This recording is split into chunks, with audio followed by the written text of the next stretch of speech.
So does it?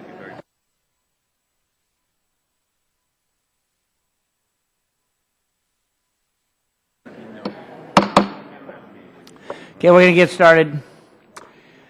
Committee will come to order, and the chair will recognize himself for a few opening remarks. First of all, welcome. Welcome to the 114th Congress.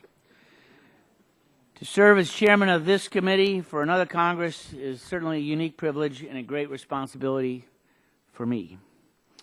We have a rich and storied tradition of excellence. Members have come and gone through the years, and their legacies certainly endure on both sides of the aisle. I want to especially congratulate Mr. Pallone on his new role as ranking member. In spite of the perceived gridlock and amid genuine differences in spirited debate between the parties, there are corners of Congress in which meaningful work continues to get done on behalf of the American people. We are proud of our record of bipartisan success in the last Congress. Over 90 bills passed in the House, passed out of this committee, of which 50 are now law, promoting jobs, modernizing the government, protecting families and communities in a host of areas. There's never a shortage of thoughtful solutions within this committee on both sides of the aisle. You know, I view the Energy and Commerce Committee as a dynamic ideas factory. And we have established a solid foundation of success to build upon in this new Congress as we pursue 21st century cures, construct the architecture of abundance, and embark on a COMACT update. Our priorities include, but are not limited to, jobs and innovation, affordable energy, and hope for better treatments and cures. Yes, we do have big expectations. The American public demands that we deliver, and we will get the job done. To borrow a slogan from my old boss, President Ronald Reagan, you ain't seen nothing yet. This is our time, and the opportunity is great. I now recognize my friend, Mr. Pallone, for 5 minutes for an opening statement. I wanted to thank you, Mr. Chairman. I want to say I'm excited to be working alongside you this Congress. We both have great respect for this committee, and I want it to succeed, and I hope that we can mostly agree on issues before us. But even where we don't, I'll do everything to ensure that our disagreements are based on substance and handled with respect. And I also look forward to working with all the members of this great committee. The committee's jurisdiction is vast, giving us great opportunity and great responsibility. But of course, the strength of the committee is its members. I was going to start now by introducing some of the new members, if I could do that. We have an all-star lineup, in my opinion. We have 5 new members, and I think they're all here. If not, let me go through and I'll see if anyone's missing. But first is Yvette Clark, who represents New York's 9th Congressional District. Her district has become a center of innovation for health care and includes some of the best hospitals, trade associations, and businesses in the industry. And I look forward to her bringing her enthusiasm and deep knowledge to this committee. Second is Dave Loebsack. Dave is representing Iowa's 2nd Congressional District. He's been an advocate of making sound investments in renewable energy, such as wind, solar, and biofuels. And I know that Dave will be able to bring practical experience to the committee as we work to improve opportunities for all Americans. And third next to Dave is Kurt Schrader, who represents Oregon's 5th Congressional District. He's worked to blend his background in agriculture with his passion for technology research and a 21st century economy, and he's the co-chair of our Blue Dog Coalition. So obviously he represents and strengthens the diversity of the Democratic caucus, and will be a tremendous asset to the Energy and Commerce Committee. And fourth is Joe Kennedy, who's to Kurt's left. Joe serves the people of Massachusetts' 4th District. He's firmly committed to social justice and economic opportunity. Joe served in the Peace Corps and worked both as an international development analyst and an anti-poverty consultant, and I know that he'll bring his passion for public service to everything he does on this committee. And then last but not least is Tony Cardenas. Where is Tony situated? He's down there. Okay. Tony represents California's 29th Congressional District, always advocates strongly on behalf of his constituents on issues like juvenile justice, immigration, higher education, and economic improvement, and I'm sure he's going to be able to lend his expertise to our committee's progress. All of our members are experienced, talented, and motivated, and together I hope we can work to improve the lives of everyday Americans. Here's Tony now. Now, Mr. Chairman, I understood you wanted to talk about the rules a little later. I want to introduce our members, and then we'll introduce the resolution. Sure. So let me introduce our members. Thank you, Mr. Pallone. Introduce our 7 new members on our side. Dr. Larry Bouchon from Indiana. He's a cardiothoracic surgeon by training. His membership on this committee continues a long committee tradition of not only having the hardest working and most qualified members in Congress, but also the best medical team. Dr. Bouchon was elected to Congress in 2010, and since being elected, he has served on the Education and the Workforce, Science, Space, and Technology Committee, and I know that his knowledge of medicine and healthcare industry will be invaluable to our efforts in the 21st century cures and other health policy matters. Should also note that he's an avid hockey player with injuries to prove it, a diehard fan of the Chicago Blackhawks, and like me, a member of the Congressional Hockey Caucus. Bill Flores from Texas is beginning his 3rd term in Congress, previously served on the Budget, Veterans Affairs Committees, began his life in the Texas Panhandle herding cattle, and then made his way to Texas A&M. Bill's background before Congress is in accounting, and he worked for companies in financial management. He has deep experience in the oil and gas industry, but you may not know that his household is also the largest residential producer of solar energy in Brazos County, Texas. His knowledge of fiscal and energy matters will come to good use as we move forward to develop solutions on energy architecture. Also expect his sharp eye for financial matters will be a welcome addition to the Oversight Subcommittee as it continues to work to address government waste. Susan Brooks from Indiana. Susan is now beginning her 2nd term. She was U.S. Attorney for the Southern District of Indiana from 2001 through 2007. Previously served on Homeland Security Committee as the chair of the Subcommittee on Emergency Preparedness, Response, and Communications. We expect to rely on her expertise as we continue our work relating to critical infrastructure and emergency preparedness, including communications networks and pandemics. She also does serve on the Benghazi Select Committee this Congress and also Ethics, so she may be busy. In what free time she has, I understand that she and her family engage in trail riding, and Susan has been known to say those riding horses build character, patience, and guts. They're good for this committee as well. Mark Wayne Mullen. Mark Wayne is beginning his 2nd term. Grew up working in his father's plumbing business, expanded that business from 6 employees to over 100. His hands-on experience growing and running a business will add important perspective to our efforts to address regulations across a number of industries.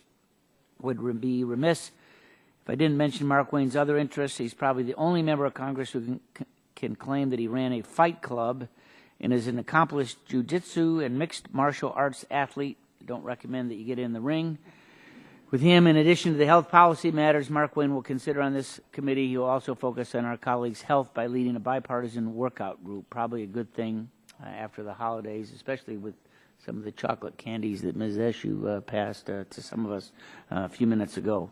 Richard Hudson from North Carolina. Richard is beginning his 2nd term.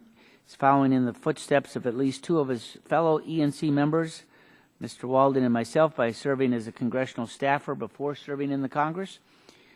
He previously served on the Ag, Education, and Workforce and Homeland Security Committees.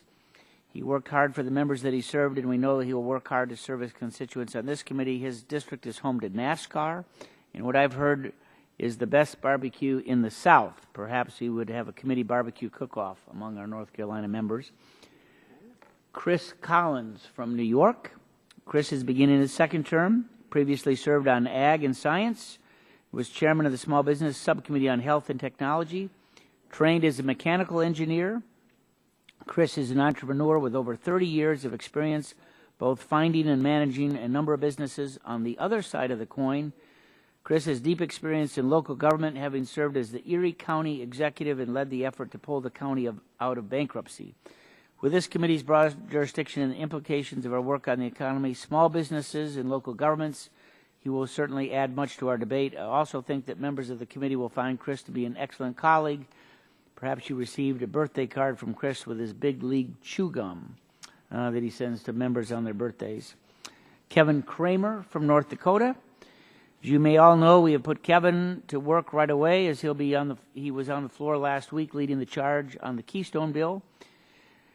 Before joining the committee, Kevin served on the Science and Natural Resources Committees. This experience, as well as Kevin's long experience in North Dakota's government, including on the Public Service Commission, have given him and this committee important insight on regulatory and energy issues. Also should note that he gives to charities in his constituents. He works with the Rough Rider Honor Flight Program in his state, bringing North Dakota World War II vets to D.C. to see the memorial. He also answers to Santa Claus during the month of December, as he dresses up as St. Nick. So welcome, Republicans and Democrats, members to the committee. Thank you.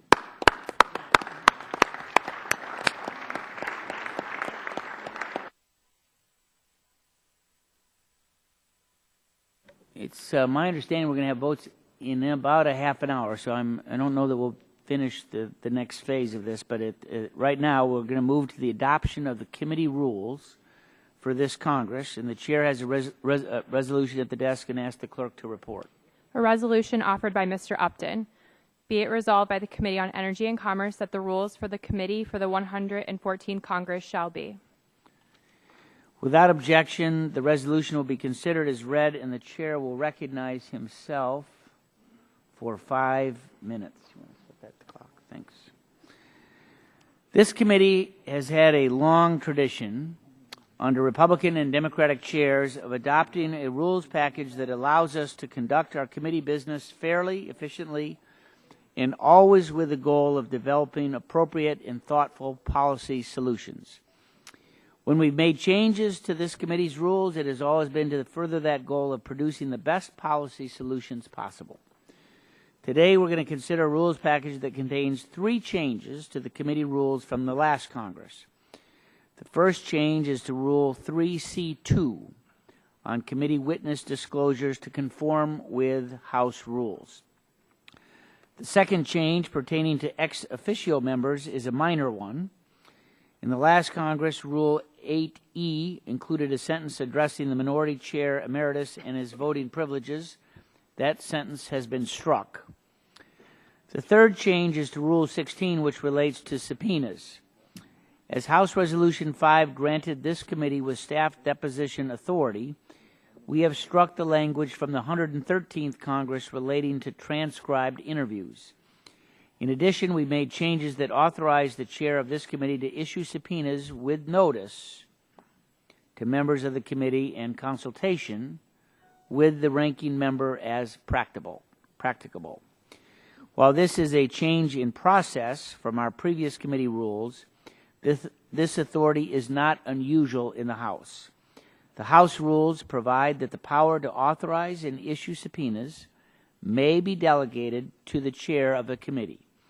In the last Congress, 6 other House committees authorized their chairs to issue subpoenas without first convening a business meeting.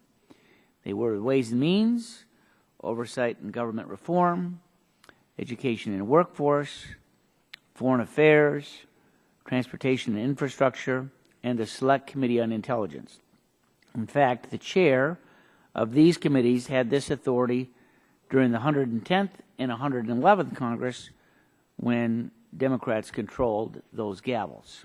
So this is not new ground. In my view, this is a necessary change to protect the institutional and jurisdictional concerns of this committee. By adopting this rule, the chair of the Energy and Commerce Committee will now have the same authority to issue subpoenas as the chair of the other top investigatory committees in the House. As many of you know, at times, multiple committees may investigate the same topic or issue. I believe having this rule will allow this committee to continue to have the strongest record on oversight in the Congress. The simple truth is we cannot effectively scrutinize the laws and programs in our jurisdiction if subjects of investigations do not comply with our requests in a timely manner. Efficient subpoena authority will allow investigations to move forward with all due speed and allow policy solutions to be developed to correct any problems without unnecessary delay. Simply granting the chair this authority will enhance our institutional interest and investigative capabilities by showing that we can act quickly on a subpoena as leverage to gain or expedite cooperation. My own record and that of the chairman who came before me from both parties demonstrates the seriousness and humility with which I have approached this responsibility. There will be no change to our tradition of conducting bipartisan investigations, consulting with the minority, and doing our utmost to obtain voluntary cooperation with our requests without the use of subpoenas. My staff has worked closely with the minority staff. They consult early and often. We work diligently to pursue bipartisan investigations whenever possible. GM, mental health, meningitis investigations being shining examples of that. I intend to continue to conduct a strong and comprehensive oversight, and this authority is a tool that we need to do, but it is far from the only tool in our toolbox, and it will be used only when needed. Thank you, Ranking Member Pallone and your staff, for discussing these changes with me and my staff. After hearing some of the concerns that you had with this rule, I strengthened the language detailing what the notification and consultation process would entail. In fact, the change we added to provide for consultation 72 hours in advance of the issuance of a subpoena is more than provided for in similar House rules from the 113th Congress authorizing the chairs to issue subpoenas. This is a sensible change to our committee rules that will protect our interests now and into the future. With that, my time has expired. I recognize Mr. Pallone for 5 minutes. Thank you, Mr. Chairman. And I'm strictly referencing now Rule 16 related to subpoenas and the changes that you discussed in that regard. And, you know, I do want to say, I do appreciate the discussions we had to date on this and the fact that you have put in the 72-hour notice and even changed the language with regard to consultation. But I can't support the change in the rule involving the procedures for subpoenas the way it stands now. Past committee rules ensured minority input, and the proposal before us could result in zero consultation with the minority. I know that, you know, just like me, Chairman Upton considers the power to issue subpoenas to be a very serious matter, and that's why I would commit to working together to get a subpoena out the door very quickly when necessary. But I do believe there are times when the involvement of all members is extremely valuable, and that we would move towards what you call the business meeting. I know you talked about timeliness and unnecessary delay, but I think there are going to be occasions when moving to a business meeting and having a full discussion before we proceed would be necessary. Without minority checks and protections, there's a huge potential for abuse of power here on the part of whatever party's in the majority. And while your track record doesn't suggest that you would abuse this power, Chairman Upton, I think it sets a terrible precedent and would likely become a permanent fixture for the committee. I think that subpoena authority is a powerful authority and should be used only as a last resort. Concurring with myself as ranking member or having a committee vote is the standard that I think every committee should follow. Now, I understand you talked about some of the other committees that don't have that, but I think that the problem is that we've moved away from this being bipartisan, and I would like to see every committee go back to the rules that we had in the previous Congress, which is that before we move to a subpoena, the ranking member would have to agree, or if not, we would have a business meeting where we'd actually discuss it and vote. So I have to oppose the proposal.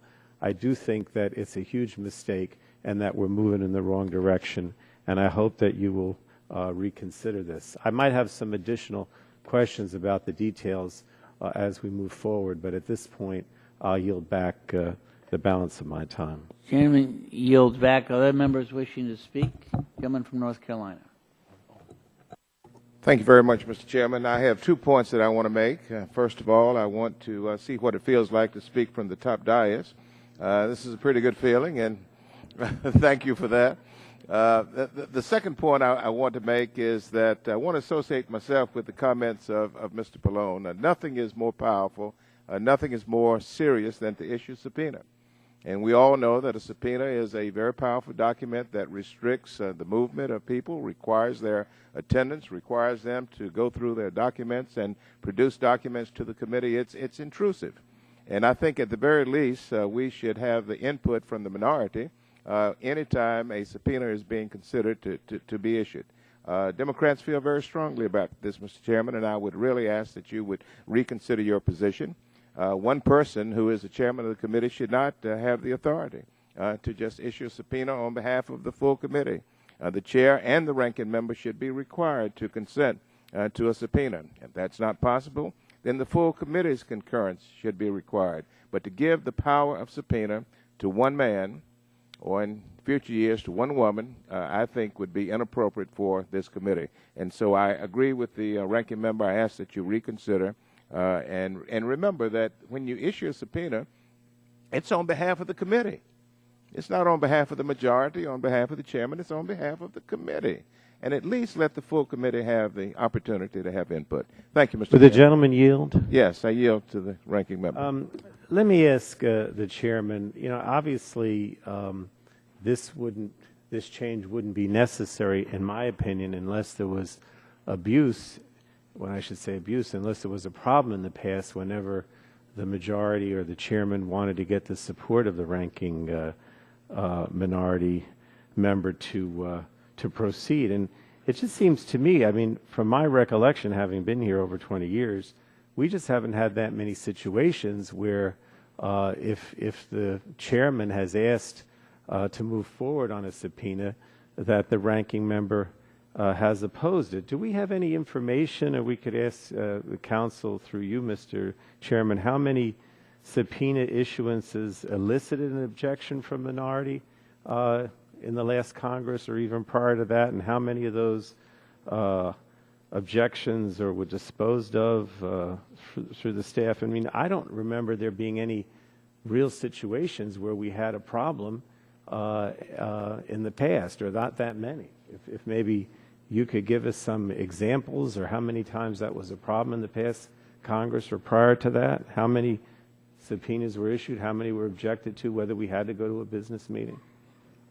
In the last Congress, we did not issue any subpoenas out of this committee. In the previous Congress, in the 112th, we had 2 business meetings to issue subpoenas, both because we could not obtain the concurrence of the ranking member for the chairman to issue it on his own.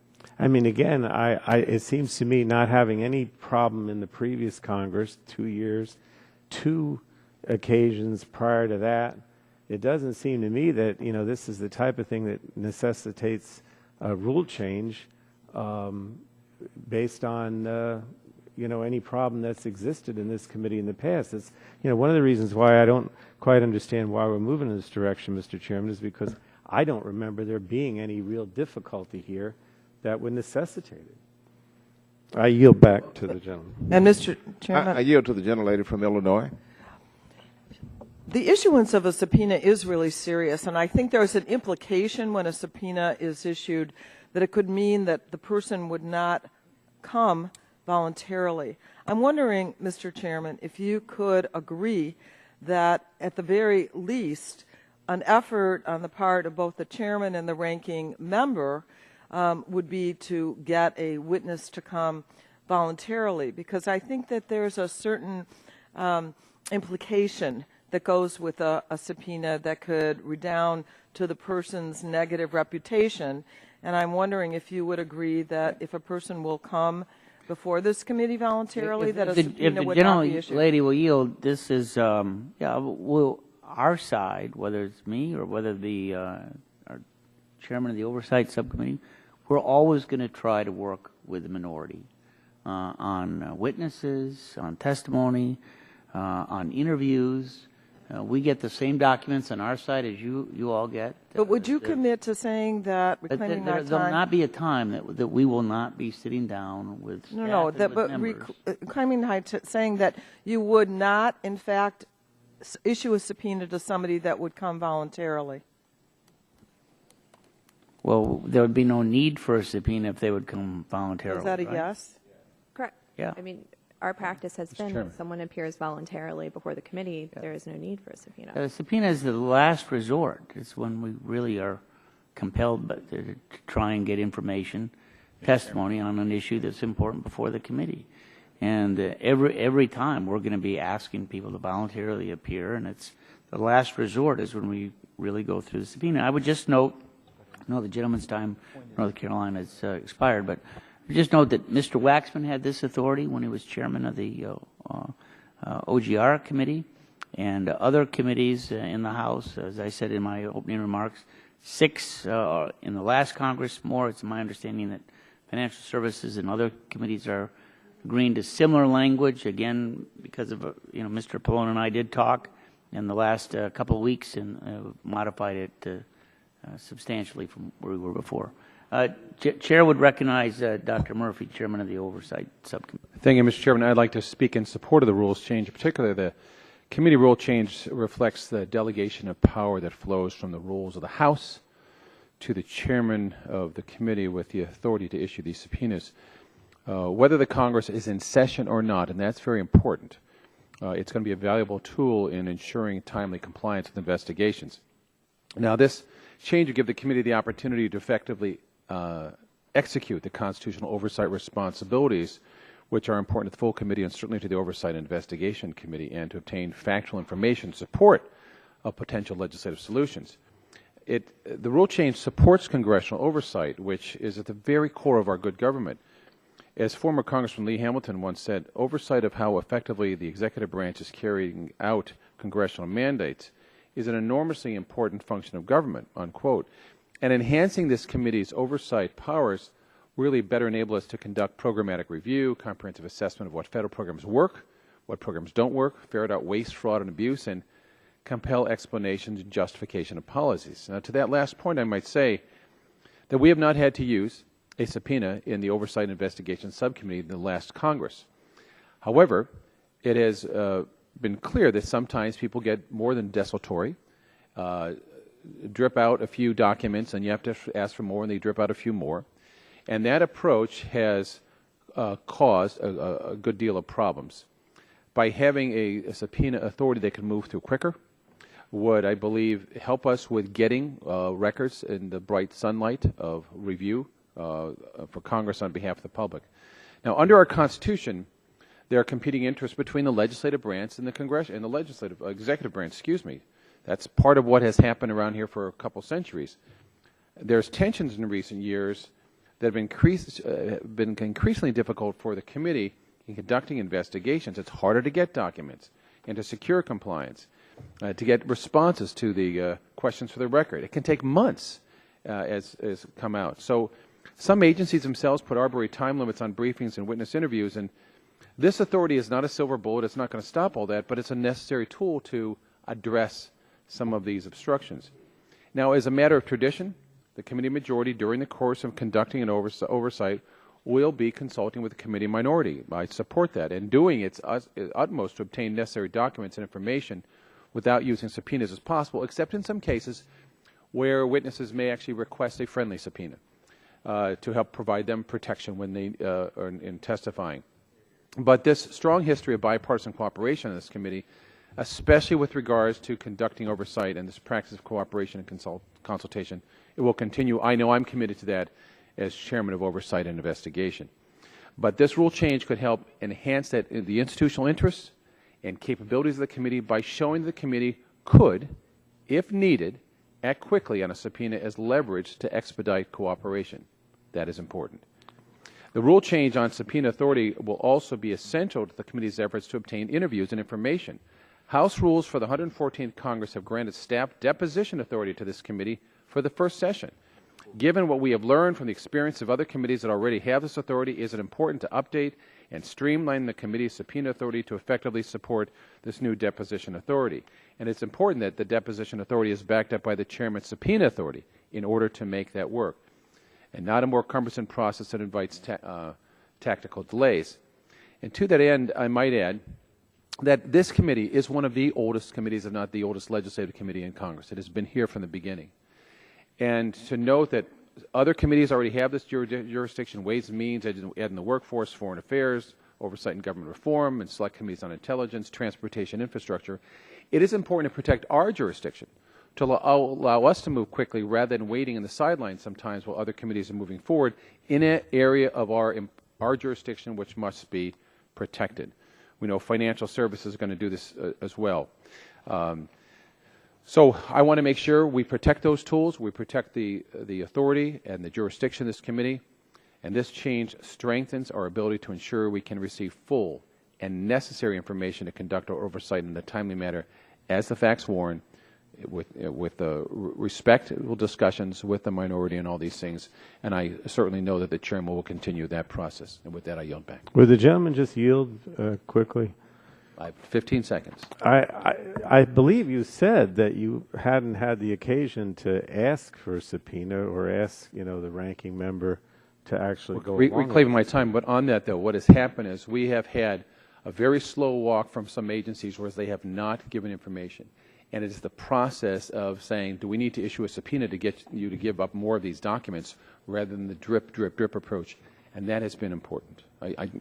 My time is up. Gentleman's time has expired. Gentlelady from California, Ms. Eshu. Thank you, Mr. Chairman. First, I'd like to congratulate you on your continuing leadership of the committee, and certainly to Mr. Pallone on our side.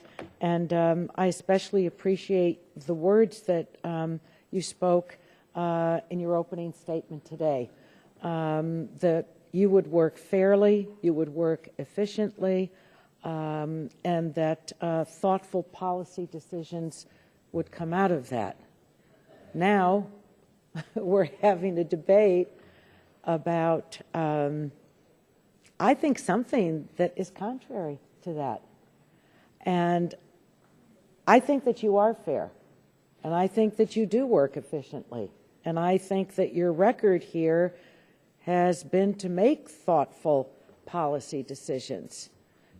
We all know that at the core of our responsibilities here, that investigation and oversight is central to make determinations, and that subpoena power can and sometimes should be applied regardless of what administration it is, because we have to fulfill our responsibilities.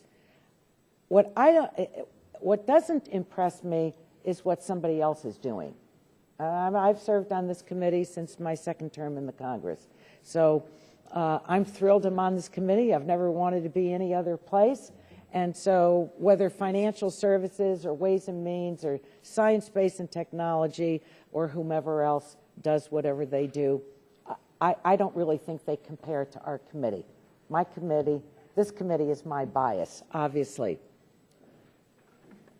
Now, the fact is that even after advice and consent with the minority, the majority does have the power to take a vote and override if there is some kind of problem and there isn't agreement. You can still do that.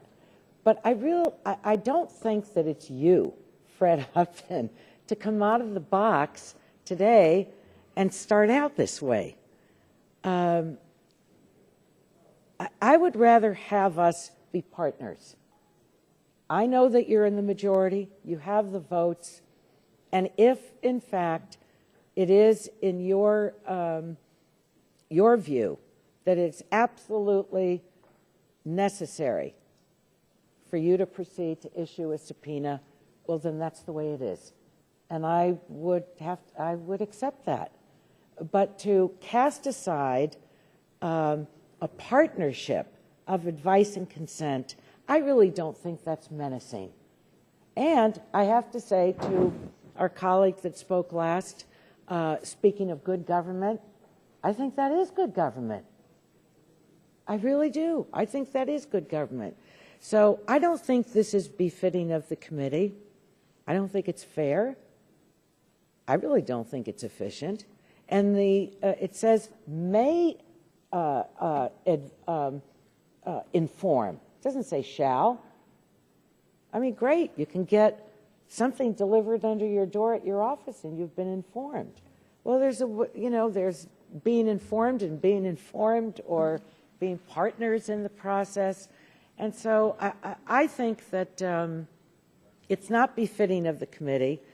I don't really think it's you as a legislator because you have not operated that way. And I don't know whether you have it within your discretion and power to say that we'll operate the way we have. If the gentlelady will yield just I'd be for glad a to. moment, I'd be glad it's to. not may. The chair shall notify the ranking minority member prior to issue any subpoena under such authority. It's not Well, may. then It's shall. I misunderstood it, or I didn't hear it right. But everything that I've said, I think, still stands. And I prefer, because I think that there's very solid ground there, that advise and consent with the minority be retained. You don't agree, there's not an agreement between you and the ranking member, take a vote and you're going to win because you're obviously the majority. And I think that that's fair. But to throw it out and to start this way, there really hasn't been anything established that's gone wrong that we can't retain one of the better parts of our rules, most frankly. So I just wanted to get that out on the record. But if we were sitting and having a conversation and it were just the two of us, I'd say the same thing to you. So I'll yield back. Thank you. Appreciate the gentlelady's candor. Other members on this side? Thank you for the young lady, anyway. Gentleman from Illinois, Mr. Rush. I want to thank you, Mr. Chairman. Mr. Chairman, I've sat here and listened to your rationale for the change from the way that this committee has operated, at least for the last session of Congress and probably for many sessions before that. And Mr. Chairman, I must conclude that you have presented to us solutions that don't solve, explanations that in a real sense don't explain, and I might even add that you have made some conclusions that don't even conclude. So, Mr. Chairman, I'm left with the thought that here we are today discussing a solution, but we don't even have a problem. Where is the problem? There's been no indication of a real problem that exists in terms of this committee and how this committee operates along the areas of subpoenas. You know, and we all understand the importance of subpoenas. And we all will fight very vigorously to make sure that we have effective subpoenas when it's called for. But, Mr. Chairman, I just don't understand why we are doing this. To me, this is a power grab, and I might add, it's a cheap power grab. We don't need this power that you're seeking today. Mr. Chairman, I'm very, very, very proud of being a part of this committee. I've served on this committee for 20 years or more now. And I like the way mostly that we conduct our businesses. There's a camaraderie that exists. There's a pride that exists in terms of how we can disagree but don't become disagreeable, and how we can rise to our higher selves. But, Mr. Chairman, I think that we have to be careful about what we're doing here today and think very seriously about it. There's a difference, Mr. Chairman, between being a beacon light, and I consider this committee as a beacon. I don't want to compare ourselves, look at other committees and say, I want to be like them. I want other committees to look at our committee and say, we should be like Energy and Commerce. So, and most committees, most members of this Congress, they're proud of the fact that the Energy and Commerce Committee conducts itself most of the time in a high and noble way. And the best of our angels are come to bear in terms of the work that we do. We don't want to give up being the beacon light and become the stoplight like in some of these other committees. Mr. Chairman, I remember very well how OGR, under the era of Dan Burton, our former colleague, built his national reputation on issuing subpoenas by himself, the Long Ranger of subpoenas, standing there just issuing one subpoena after another. That's all he did, was issue a subpoena. And then we have Dan Burton Light, our current colleague, Darrell Issa. He want to issue subpoenas also, building a national reputation on just issuing subpoenas. Mr. Chairman, I implore you, do not Burtonize or Issa-ize our committee. Don't do that. Don't do that. You are not Dan Burton and you're not Darrell Issa. You are Fred Upton. I look forward to hearing and to witnessing you and our ranking member discussing, developing a common agenda, working together. You're two fine people. Don't create this artificial division at this moment, at this time. We have some very serious work to do. And Mr. Chairman, don't fall victim to greed and not need, power grabbing, just for the purpose of power grabbing. I yield back. Gentleman's time has expired. Other members wishing to speak on the, Mr. Green. Thank you, Mr. Chairman, and I won't take all the 5 minutes. I'll yield part of my time to my colleague, Congresswoman DeGette. I've been on the committee since 1997, all those years in Republican control except for 2 terms. And I have a lot of reservations about changing the rules because where I come from, we have a saying, if it ain't broke, don't fix it. And it doesn't seem like in the years I've been on the committee, the system's broken. And they've been able to get subpoenas when we needed it, working together. For our new members, I want to welcome you, but this is the oldest standing committee in Congress.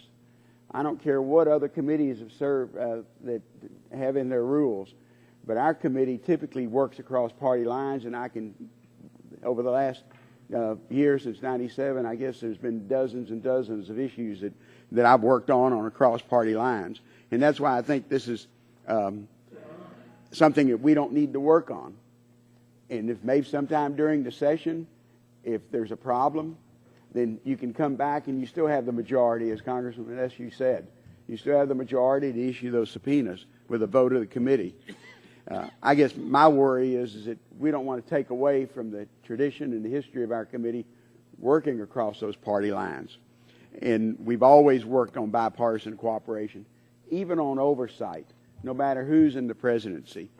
And that's my concern about it. Like I said, other committees may do it, but the Energy and Commerce Committee is a special committee because we know how hard it was for most of us to get on here to begin with. With that, I'd like to yield the remainder of my time to my colleague from Colorado. Thank you very much. Well, I've been on the Oversight Subcommittee for 18 years now, and I'm the ranking Democrat on that subcommittee. And Mr. Chairman, and also to my wonderful colleague, the chairman of the Oversight and Investigation Subcommittee, Mr. Murphy, we've always worked quite well together in trying to get witnesses to appear where appropriate and trying to avoid having to issue subpoenas. In the 18 years I've been on this subcommittee, I can count on one hand the number of times where we weren't able to find agreement. And in those cases, under the current rules, and I think this is an important point to make, if it's a recess, the chairman can, in fact, issue a subpoena unilaterally under the current rules. If the Congress is in session and we can't work out a subpoena, then what happens is it goes to a vote of the committee. And in that case, the very few times it's happened, in fact, the subpoenas have been issued and the witnesses came in. What I'm worried about is the same thing many of my colleagues are worried about, which is if you change the rules that the chairman can just unilaterally issue a subpoena for any reason, then that can change the very tenor of the discussion. And Mr. Chairman, that's what the people on this side of the aisle are talking about, is it can really change the tenor of this discussion, and it can politicize investigations that really should be bipartisan and should not be politicized. And I will tell you, if our beloved friend Mr. Dingell were here, he would take great umbrage at a statement that we should make our rules more like the rules of OGR. I don't think anybody wants to see that level of politicization.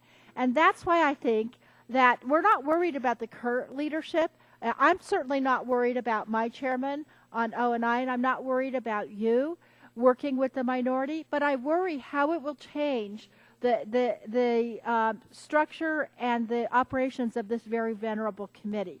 And so I think this is a solution in search of a problem. I think it's a very bad idea. To the best recollection of current and former committee staff and the members of this committee who have been here for a long time, we can never remember, with either Democrats or Republicans in charge, that this committee having unilateral subpoena power as part of the rules. And so I would just ask you, this is a very serious step, and like all of my colleagues, we know you've got the votes, we can count, but we think this is a very bad way to start out the new Congress. And with that, I will yield back. Does the gentleman yield back? Mr. Green? Let me just have a little housekeeping issue here. The votes have started on the House floor. I think we have at least 3 votes. So obviously we'll have a vote on this package. So the question is, how many more members on your side would like to speak? One? Just one? All right, yield to the gentleman from New York. Then if we're done, then we'll vote, and then we'll still need to come back and do the vice chairs, et cetera, but there will be no recorded votes necessary for that. It's my understanding. Mr. Engel. Well, thank you very much, Mr. Chairman. I think what everybody is really saying is that, you know, I've been on this committee since 1996, and we have, all of us, worked hard to be on this committee, and this committee is generally regarded in Congress as a cut above the rest. And one of the reasons it's a cut above the rest is because of the comedy we've had on this committee, where we haven't been as rancorous as some of the other committees, no matter which party was in the majority. And I just think a rule like this, and Mr. Green is quite right, if it ain't broke, don't fix it. We haven't had a problem in the past, and so I don't see any reason to fix this now. We have always managed to work out our differences, and I think we can in the future. And I think a rule like this, which makes the minority really feel disenfranchised, is really the wrong way to go for a committee of this stature. And I yield the balance of my time to Mr. Pallone. Thank you, Mr. Engel. Mr. Chairman, I just wanted to ask a couple questions because obviously those of us on the Democratic side do not feel that this rule, is the right way to go, and this change is going to be, make the process more democratic and less transparent. So I just wanted to talk about some alternatives. I noticed that when you made your introductory remarks, you seem to say that the rule now eliminates transcribed interviews, And I just wanted, one of the things that I understand, well, that's what I wanted to ask you. I mean, why can't we continue to use transcribed interviews in lieu of subpoenas? And is that your intention? And does the rule preclude that? I can take part of that question. In the previous Congress, the House rules did not provide this committee with authority to conduct depositions, which is similar to a transcribed interview, nor could we compel a person to attend a deposition. Under House Res 5 that was passed last week, this committee, along with 3 other committees, is authorized to conduct staff depositions with member attendance. So the only reason why that's been omitted from the rule is because it's allowed by the House rule. I think it's duplicative, yes. Okay. Now, what about, you know, obviously, I would still like the chairman, even under this proposed rule, to move to have a business meeting, if you will, and have a discussion, you know, instead of just issuing the subpoena with the notice, you know, without the minority's input. So is it still possible, let me ask the council, that the chairman can waive his or her right to authorize the subpoena and put the matter to the committee for resolution? And how and under what circumstances would that occur with this new rule? Sure. I can point you to the specific House rule and I think the committee rule that allows this. Under Clause 2M3A of Rule 11 of the U.S. House, this rule provides that a subpoena can be issued by a committee or subcommittee following a majority vote. It also provides that the chairman of the committee may authorize he may delegate that power to himself to issue the subpoena. And our committee rules, if you look at Rule 1, state that the rules of the House are the rules of this committee to the extent applicable. So based on the language of the House rule in Rule 11 and our own committee rule, the chairman may issue a subpoena himself or he may convene a business meeting to do so. So the fact that the rules before us right now provide the chairman with a new ability to issue subpoenas on his own authority does not preclude that option. All right. Then lastly, and again, Ms. Eshu, in your comments made me want to ask this question. It says in the proposed rule that the chair shall notify the ranking minority member prior to issuing any subpoena under such authority. To the extent practicable, the chair shall consult with the ranking minority member at least 72 hours in advance of a subpoena being issued under such authority. So it seems to me that there are going to be, that this allows situations where the 72 hours advance notice is not necessarily in effect.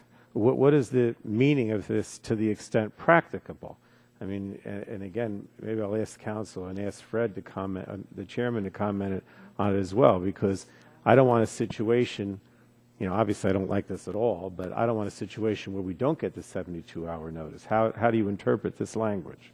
How I interpret this language, it says the chair shall notify the ranking member, so that's first. To the extent practicable, the chair shall consult with the ranking minority member at least 72 hours in advance. I think Fred can speak for his intent. I don't think that's my role, but I think it offers some flexibility, say, if you can't contact each other for some reason within the 72-hour window. I'll find you. Let me just say I'll find you.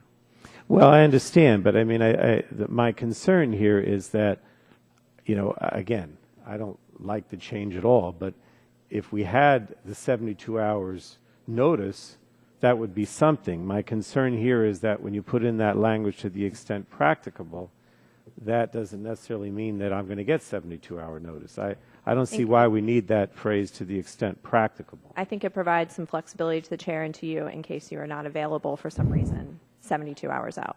Well, again, Mr. Chairman, I think it would be, I'd certainly feel a lot better if you took out to the extent practicable, because I think that's a huge loophole. And again, I'm not worried about you because you're a reasonable person, but this sits around after you're not the chairman anymore, and you know, who knows. I look both ways next. when I cross the street. Gentlemen, appreciate that. Gentlemen's time has expired. I think all time has expired. If no other member wishes to speak, we'll have a roll call vote. We'll come back after these votes to finish other business, but no recorded votes are expected. Clerk will call the roll on the resolution. Mr. Barton. Mr. Barton votes pass. Mr. Whitfield. Mr. Whitfield votes aye. Mr. Shimkus. Mr. Shimkus votes aye. Mr. Pitts. Mr. Pitts votes aye. Mr. Walden. Mr. Walden votes aye. Mr. Murphy. Aye. Mr. Murphy votes aye. Mr. Burgess. Mr. Burgess votes aye. Mrs. Blackburn. Mrs. Blackburn votes aye. Mr. Scalise. Mr. Scalise votes aye. Mr. Latta.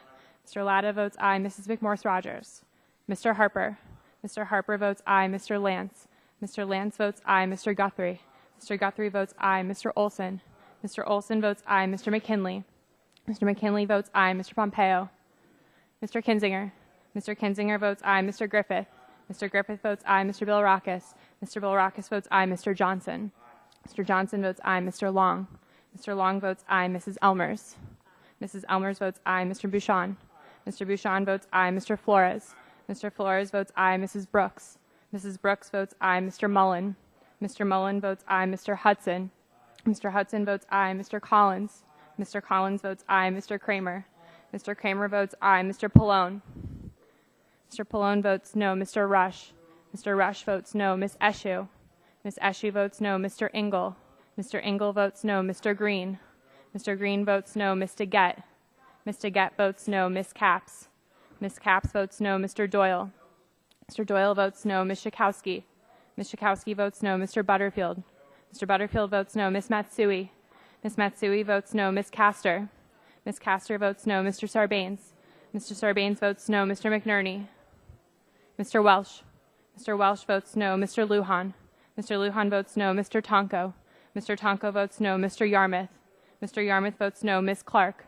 Ms. Clark votes no. Mr. Loebsack. Mr. Loebsack votes no. Mr. Schrader. Mr. Schrader votes no. Mr. Kennedy. Mr. Kennedy votes no. Mr. Cardenas. Mr. Cardenas votes no. Chairman Upton. Votes aye. Chairman Upton votes Other aye. members wishing to cast a vote? Mr. Barton. Mr. Barton votes no.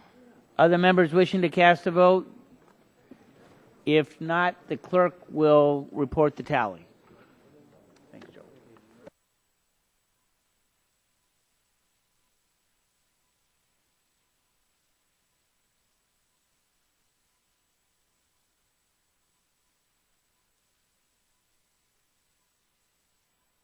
Mr. Chairman, on that vote, there were 28 ayes and 23 nays. 28 ayes, 23 nays. The resolution is agreed to, and we'll stand in recess until the votes are over and then come back.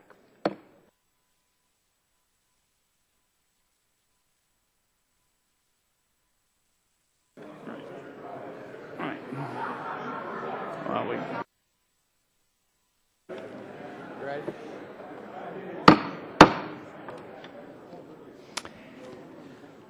we're going to resume the committee business, and again, we're not anticipating any recorded votes, but we've got some business to conclude. And I just want to say on the last debate and vote, I know Mr. Kennedy's not here at the moment, but it reminded me of an old statement that I believe Senator Benson said in a debate a number of years ago about Jack Kennedy. He knew Jack Kennedy, and Dan Quayle was not Jack Kennedy. I appreciate the nice comments. I did know Dan Burton, and I'm no Dan Burton either. And I know, too, that one item of business to continue, Mr. McNerney was not here for the roll call, for the conclusion of the roll call vote on the committee rules resolution, and he'd like the record to reflect that he would have voted no. I tried to suggest that maybe we could do that by unanimous consent, but I'm told the parliamentarians have said no, we can't reopen the vote without having a whole new roll call, vacate the vote and start over. So I'd like the record to reflect that you would have voted no. Appreciate it. Sorry that the votes were in progress, and so it was a little bit of a quick gavel at the end. Yep. I'd now like to announce the selection of the vice chair of the committee. I'm pleased that Marcia Blackburn of Tennessee will again serve as vice chair of the Committee on Energy and Commerce. In this role, she provides leadership across the committee, from helping to chair full committee hearings to be an active participant in her subcommittee assignments. She also continues her service on the Budget Committee, ensuring that the Energy and Commerce Committee's perspective is represented as the annual fiscal blueprint is developed. Thank you, Vice Chair Blackburn, for stepping up again. I look forward to working together with you in this Congress as we pursue an ambitious agenda of legislative solutions that truly will benefit all of our constituents. We'll now consider a resolution establishing the jurisdiction of the Energy and Commerce subcommittees. The Chair has a resolution at the desk and asks the clerk to report. Resolution offered by Mr. Upton. Without objection, the reading of the resolution is dispensed with, and the Chair recognizes himself briefly. Jurisdiction of the subcommittee set forth in the resolution is identical to the resolution that we considered in the 113th Congress. There are no changes. Is there further discussion of the resolution?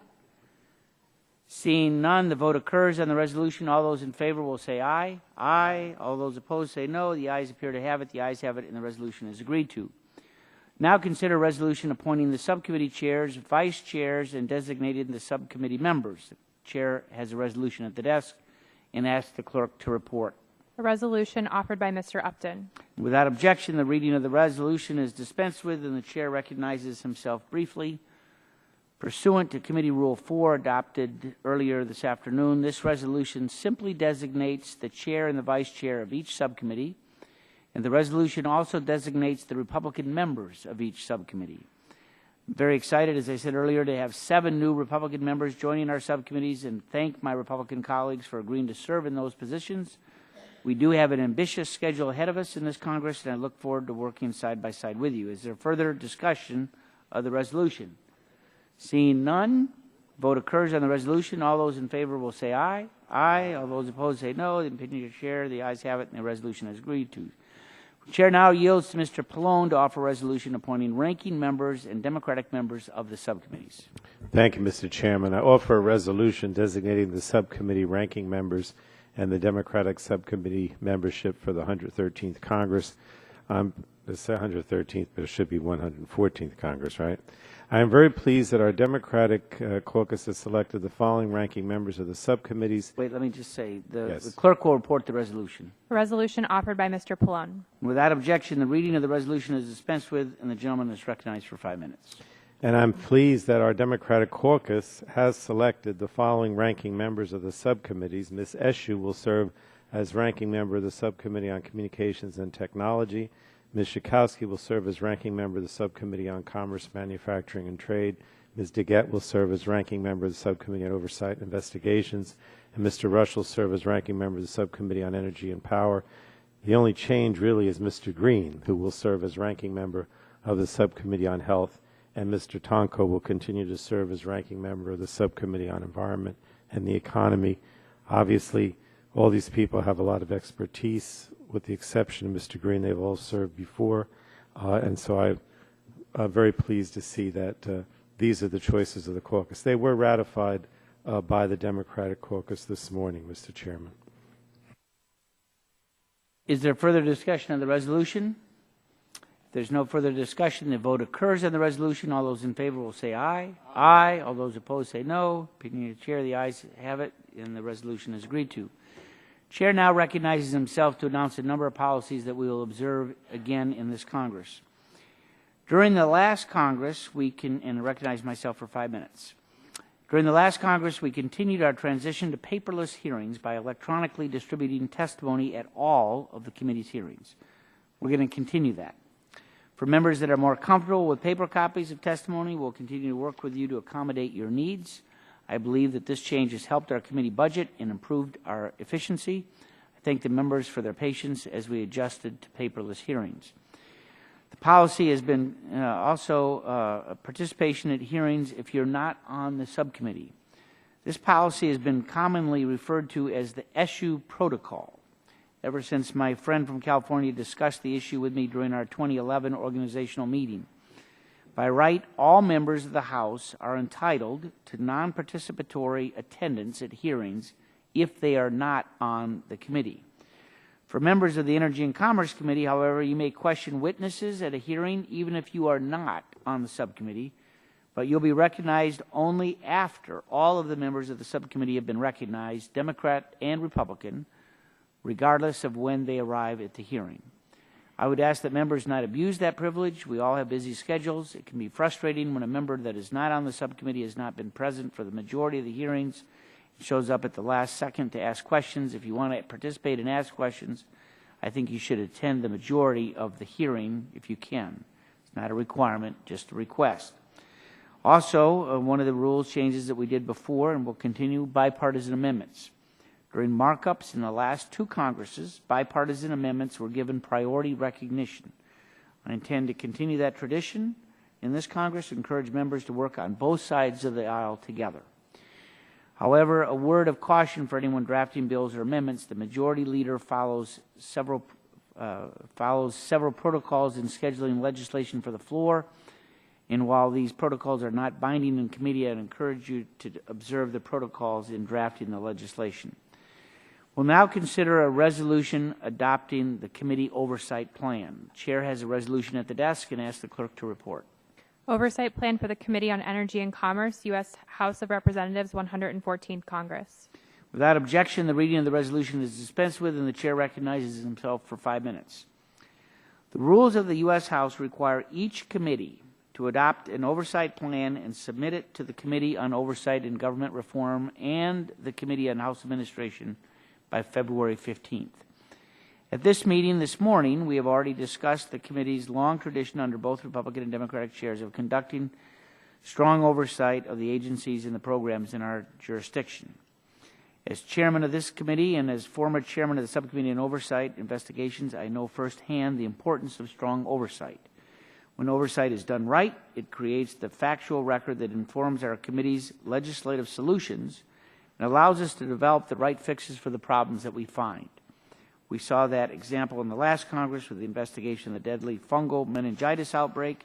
The investigation was certainly bipartisan, as it should be, and the committee worked hard to gather the facts and documents about how the outbreak occurred. At the end of the day, the problems we identified in that investigation led to reforms of the drug compounding regulatory framework. The oversight plan for the 114th Congress proposed today outlines some of the topics and matters of which this committee intends to conduct oversight during the 114th. By no means does this plan limit in any way the matters that we may decide to look into. The committee enjoys broad jurisdiction, which includes the most important policy issues and debates facing our country today. As in the last two Congresses, we will continue to examine matters relating to health care, environmental, communications, and energy programs. We examine these programs to be sure that they're managed efficiently and responsibly and consistent with congressional intent. My staff has had a number of discussions this week with Ranking Member Pallone's staff about the plan that we're going to consider today. Ranking Member Pallone will offer some remarks shortly, I expect. It's my understanding that the minority intends to support the adoption of the plan before the committee. I believe the oversight plan for the 114th is comprehensive, well-balanced, and represents well our strong work on oversight. I would urge a yes vote on the oversight plan, look forward to its adoption, and recognize my friend from New Jersey for 5 minutes. Thank you, Mr. Chairman. This committee, as you know, is at the forefront of many policy decisions this Congress will consider. The committee's jurisdiction affects the lives of all Americans as well as the strength of the U.S. economy. The oversight plan before us is not bad. Many important topics are discussed, including cybersecurity and pandemic preparedness. And while I know the oversight plan does not limit what the committee will review in the coming 2 years, I must comment on a few areas that are not addressed in the majority's plan. Commitments to oversee these vital issues should be made now. The first issue is long-term care. A crisis in long-term care is looming both for those who will need these services and for the nation. Studies suggest that 10.9 million Americans are currently in need of these services and that most of us will need them sometimes in our lives. With the cost of care averaging $75,000 a year, millions of Americans struggle to meet these expenses. And because Medicare and most private insurance plans provide limited or no long-term care benefits, Medicaid becomes the last resort for patients with chronic illnesses and disabilities. In 2010, federal spending on long-term care reached $120 billion, and in 2027, state Medicaid spending alone is projected to reach $115 billion. Moreover, additional costs to those that miss work to care for loved ones are off the books, and serious reform is needed. Another second health-related issue that I believe as a committee we have a social responsibility to address is drug pricing. Funding biomedical research and its resulting treatments are key to saving lives. Both also help spur economic prosperity. Innovative new drugs for decades have made major contributions to our lives, and in many instances they have allowed us to watch our loved ones get better and live longer, sometimes even healthier lives. And now we're even seeing some new drugs curing diseases outright, discovery certainly worthy of praise. As we move into the 21st century, we absolutely need to continue to encourage innovation and help to ensure that new treatments emerge. But we also need to make sure that patients have access to affordable treatments. Otherwise, we'll bankrupt families for which a new medicine may be the difference between life and death, and will strain our federal health care system. Cures and cutting-edge medicines are of no value if their high costs put them out of the reach of patients who need them. A third and important issue is environmental justice, the pursuit of environmental protection for all, regardless of race, origin, or socioeconomic status. This committee has a responsibility to promote environmental justice by investigating threats that disproportionately affect low-income communities and communities of color. Those vulnerable communities breathe dirtier air, drink dirtier water, and live closer to waste dumps and Superfund sites. We must consider these communities in all of our oversight work. Yet the oversight plan makes no mention of Superfund, RCRA, or EPRA, which are designed to protect these communities. And finally, a fourth issue, climate change. Like last Congress, the oversight plan fails to acknowledge the reality of man-made climate change. In fact, it even suggests that the committee should examine the science underlying international agreements and regulations aimed at combating climate change. These elements are fundamentally misguided and inconsistent with both the overwhelming scientific evidence and the urgent need for strong action. We should be looking at how to improve and enhance the administration's efforts to combat climate change, not questioning well-established science and suggesting that ongoing EPA clean air and climate change regulations need to be pulled back or eliminated. Just over 2 years ago, Superstorm Sandy slammed into New Jersey, causing unprecedented devastation in my district. Climate change affects sea levels, causing beach erosion, storm surge damage, and flooding. I cannot imagine my state being hit with another major storm, but this committee has a duty to understand why it's happening and make efforts so it will not happen again. While I don't intend to take the unusual step of offering a series of amendments to the oversight plan today, I do hope the chairman will work with me to find ways to incorporate these issues into our agenda, and I would also note that these are by no means an exhaustive list of my priorities. Instead, they're just a snapshot of pressing issues that this committee should address. Thank you, Mr. Chairman. Appreciate the gentleman's concerns. If there's no further discussion, the vote occurs on the resolution. All those in favor will say aye. Aye. Those opposed say nay. Ayes appear to have it. The ayes have it. The resolution is agreed to. Without objection, staff is authorized to make technical and conforming changes to the resolutions adopted today, including the organizational meeting portion and the oversight plan. So ordered. Without objection, the committee stands adjourned.